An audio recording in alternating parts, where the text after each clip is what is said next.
Hi guys, स्वागत है एक और प्रॉफिटेबल वीडियो में। गाइस, जैसा आप लोग जानते हैं अपने भारत में अभी इलेक्शन का टाइम है और इस लोकसभा चुनाव का बहुत जल्द रिजल्ट आने वाला है 4 जून को। तो इसका जो असर है वो बहुत तगड़ा असर पड़ने वाला है, क्योंकि इस बार का जो लोकसभा चुनाव है वो काफ़ी ऐतिहासिक होने वाला है।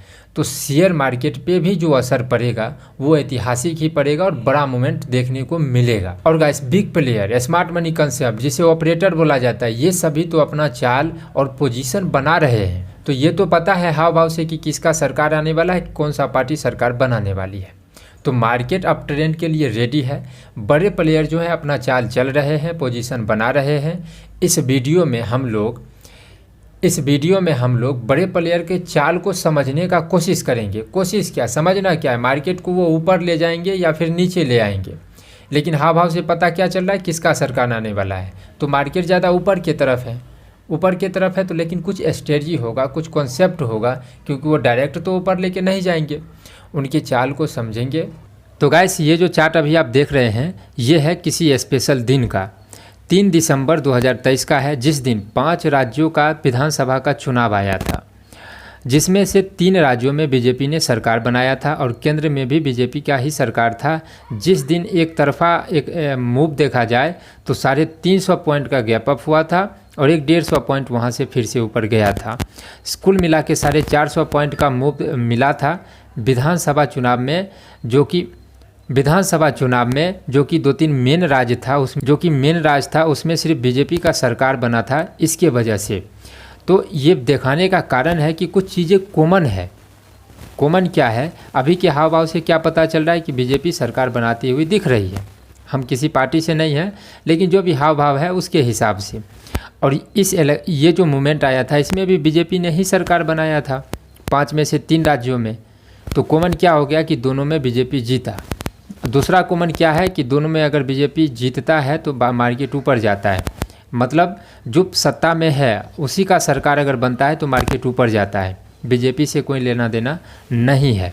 तो कॉमन है कि मार्केट ऊपर गया था। तो हम लोग समझेंगे कि जब मार्केट को ऊपर लेके जाना होता है तब बिग प्लेयर का चाल कैसा होता है।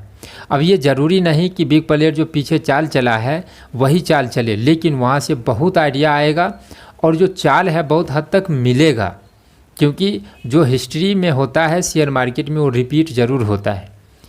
तो उनके चालों को समझने का कोशिश करेंगे। तो यहाँ से कुछ हम लोग हेल्प लेंगे, हिंट लेंगे।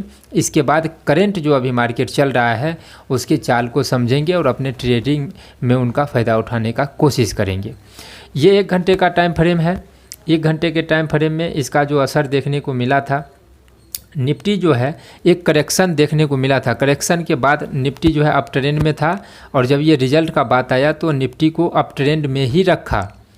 क्यों रखा? क्योंकि अप ट्रेंड में जाते जा रहा था। बहुत सारे आदमी को लग रहा था कि भाई एक तो कम से कम पुल बैक आएगा, लेकिन निफ्टी जो है ऊपर जाते चला गया। जैसे यहाँ से अगर आप देखेंगे तो शॉर्ट हमने कर दिया है और 1-1 घंटे का है। तो ये जो चार्ट देख रहे हैं यहाँ से यहाँ तक में 1 महीना आ जाता है। तो इसमें हम लोग को क्या देखने को मिल रहा है कि मार्केट अप ट्रेंड में था, निफ्टी को अप ट्रेंड में ही रखा, लेकिन गैप अप ओपन करके मार्केट को साइडवेज कर दे रहा था। फिर इसके बाद रिजल्ट आने से ठीक 1 दिन पहले अगर मार्केट को देखें तो मार्केट गैप अप ओपन होके उस दिन जो है मार्केट भर दिन कुछ मूवमेंट दिया ही नहीं, रिजल्ट आने से 1 दिन पहले। और उसके बाद जो है गैप अप में बदल के 450 पॉइंट का मूव दिया था। तो बड़े प्लेयर का चाल क्या था, निफ्टी अप ट्रेंड में था और निफ्टी को अप ट्रेंड में ही रखा।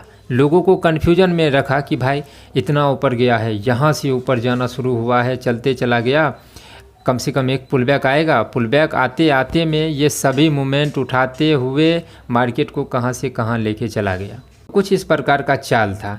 अभी करंट सिचुएशन को देखें, करंट जो मार्केट है, ये सभी 1 घंटे का टाइम फ्रेम है।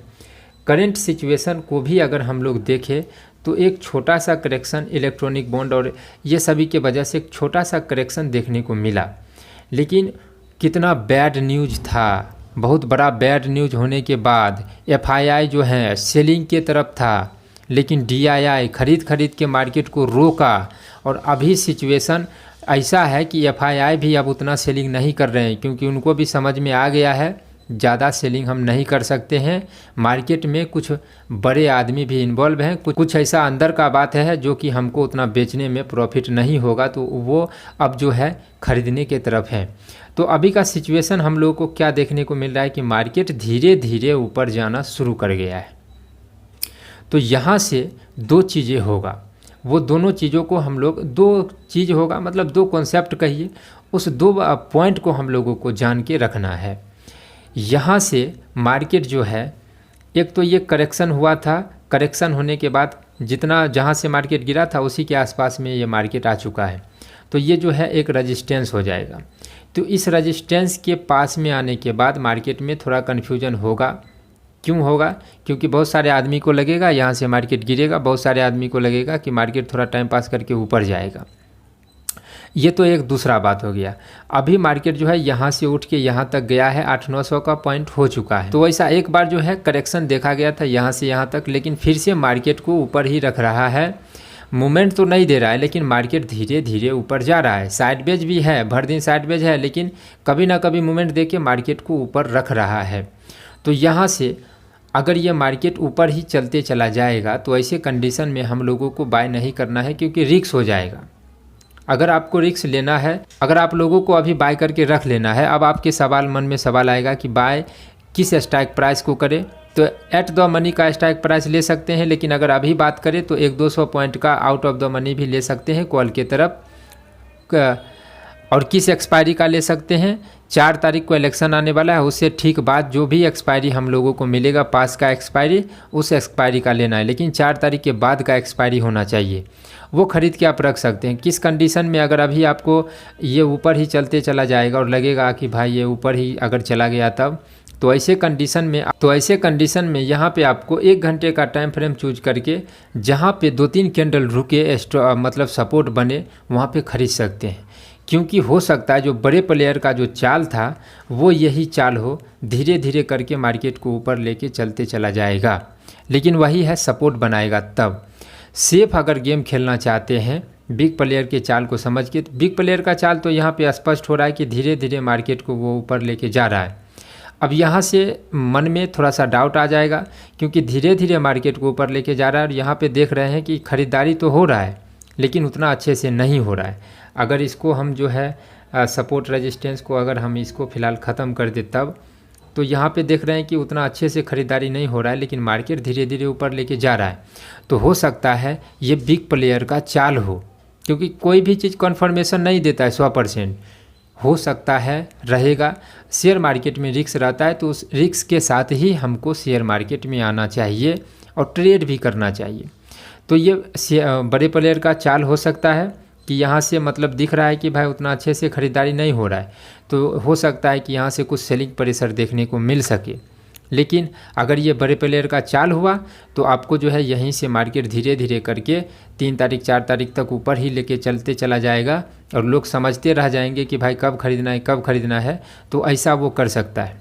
दूसरा क्या कर सकता है कि थोड़ा सा सेलिंग प्रेशर आ सकता है, जो हमने सेफ गेम का बात किया है। अगर वो जो है 200-300 पॉइंट का करेक्शन मिल गया तो आपको ज़रूर ख़रीद के रख लेना चाहिए। जो स्ट्राइक प्राइस जो हम बोले हैं और एक्सपायरी का जो बोले हैं, वो अगर करेक्शन देखने को मिला तो समझिए वो सेफ गेम है, वहाँ से आपका बहुत सारा लॉस रिकवर हो सकता है, एक अच्छा खासा प्रॉफिट बन सकता है, और उसको होल्ड करके 4 तारीख का जो गैप अप होने वाला है उसका फ़ायदा उठा सकते हैं। होने वाला है हमने बोला है, क्योंकि सभी में कोई भी कन्फर्मेशन 100% नहीं है। हम जो बोलेंगे वो ज़रूरी नहीं कि वो सच ही हो जाए, लेकिन जो चाल है उसके अनुसार हमने बोला है, और जो पीछे हिस्ट्री में हो चुका है उस बेस पे हमने बोला है। तो अगर एक 200-300 पॉइंट का करेक्शन देखने को मिल गया तो निफ्टी, फिर बैंक निफ्टी, या फिर जो भी आपको जो इंडेक्स सबसे अच्छा पसंद है उसको ख़रीद के आप रख सकते हैं। अगर आपके पास एट द मनी का पैसा है तो सबसे अच्छा रहेगा 100-150 पॉइंट का ऊपर भी खरीद सकते हैं, क्योंकि एक्सपायरी थोड़ा दूर का ले रहे हैं तो थीटा डीके उतना नहीं होगा, लेकिन जैसे जैसे नज़दीक जाएगा थीटा डीके होगा, तो उस हिसाब से आपको लेके चलना है। करेक्शन मिला तो भी आपको ख़रीद के रख लेना है, और यहाँ से ज़्यादा चांस है कि मार्केट में उतना करेक्शन देखने को नहीं मिले और मार्केट धीरे धीरे करके मार्केट को ऊपर लेके चला जाए।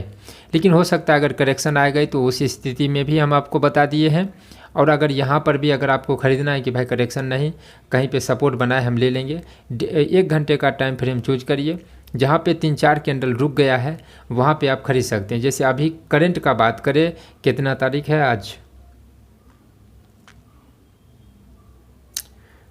कितना तारीख है आज है 23 तारीख। तो करंट का बात करें तो यहाँ पे देख रहे हैं कि एक अच्छा जो है सपोर्ट यहाँ पे देखने को मिला है। तो मार्केट अगर 22,550, 560-70 पे ऐसा पर सपोर्ट बनाता हुआ अभी फ़िलहाल दिखेगा तो अभी ले लेंगे, नहीं तो अगर यहाँ से फिर थोड़ा नीचे आके और फिर से 2-3 कैंडल कहीं पे रुक गया 1 घंटे का टाइम फ्रेम का, तो वहाँ पे हम लोग ख़रीदारी ऊपर की तरफ कर सकते हैं। बाकी गाइस इसके चाल में अगर कुछ भी बदलाव होगा तो वो वीडियो हम आपको बना के अपडेट करते रहेंगे, तो चैनल को सब्सक्राइब करिए। इस इलेक्शन का फ़ायदा हम लोगों को ज़रूर उठाना है और बड़ा मूवमेंट आने वाला है, इसका भी फ़ायदा हम लोगों को उठाना ही चाहिए, क्योंकि ऐसा मौका बार बार नहीं आता है। इस वीडियो में इतना ही, थैंक यू।